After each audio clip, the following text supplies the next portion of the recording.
just did a bunch of laundry. It's all my gear for Burning Man because I have everything separate, right? I don't usually wear the same things I wear in the default world out at Burning Man because the ply just destroys everything.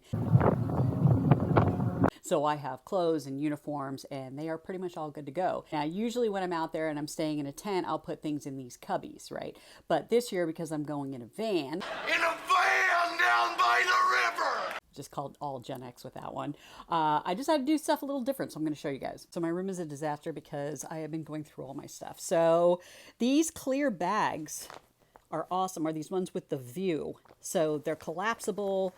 You put your clothes in it, but then you can also see everything that you have in there. See, like this. So when this is on top or I have it stashed somewhere in the van, I can see that these are all my socks. And yes, these are the amount of socks that you probably want to bring out there, and they're all wool socks. And I'll have a bunch of these for some clothes, and I'll have some for uniform, but these come in like a 6-pack, so these are really great. Now, this also zips closed, so it keeps it, well, it minimizes the amount of dust, right? So when I have my underwear, when I finally put my underwear on here in here before burn, I'm not going to have ply dust in places that I don't want it to be. And I also just wash my towels. So for those of you who camp, you know these quick drying, like microfiber type towels, and then I have some washcloths as well.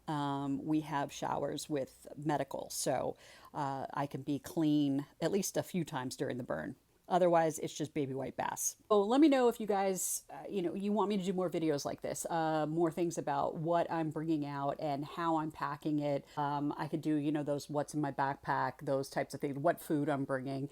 If you want to see more of those videos, let me know.